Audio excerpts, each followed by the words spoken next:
In this video, I'd like to cover some basic CSS terminology, terms that you may or may not have heard before, and if you've heard, you may or may not be familiar with. These are terms that I'm going to be using again and again and again and again. And they also help express the fundamental syntax of CSS, which is somewhat useful to know. So the first thing that we want to look at is what we call properties. Here we have two properties, color and font size. Property describes an aspect of an element's presentation. So color is one aspect of the presentation of an H1. The font size is another aspect of the presentation. There's a whole long list of properties that we could talk about, and we will, at least for many of them. We'll talk about many of the properties that can be used. The important thing to keep in mind right now is that anytime you have a property, it's always followed by a value. And the property and the value are always separated by a colon. So you see here we have color colon and font size colon. And after each of those, we find the values. In the case of color, that would be Octothorpe 333, which is a short hexadecimal color notation. We'll talk about that in a later chapter. And for font size, the value is X large, which is short for extra large. These are just two of the many, many possible values. There are values can be names, such as X large. These are more technically known as keywords.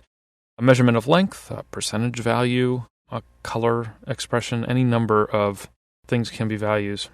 When you write your value, you always want to follow it with a semicolon, because the combination of property and then a colon separator and the value and the semicolon terminator is what's called a declaration.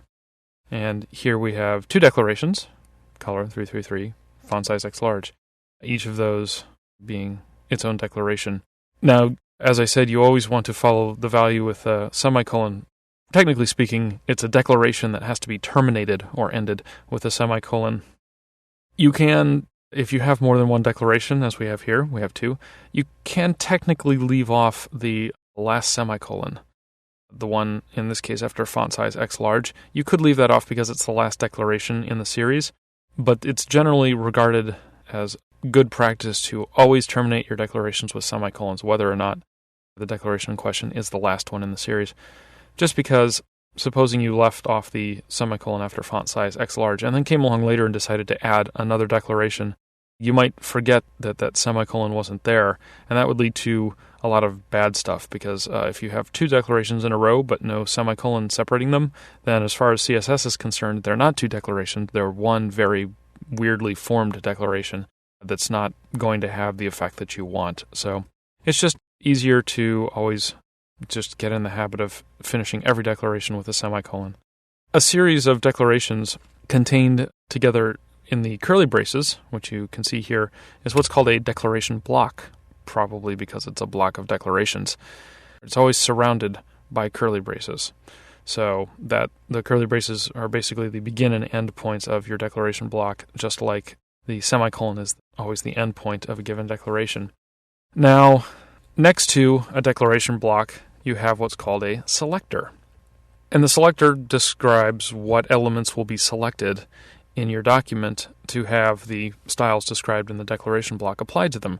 So in this case, we've said that all H1s should be selected, all H1 elements should be selected, and the styles in the declaration block associated here should be applied to all H1s. All H1s should get a color of 333, which is a dark gray, and should have a font size of extra large.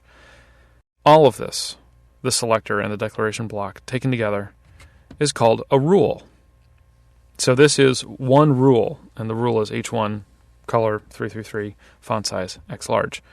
So these are the various components of a rule. A style sheet can contain anywhere from one to theoretically infinite number of rules, and those are together all applied to a document.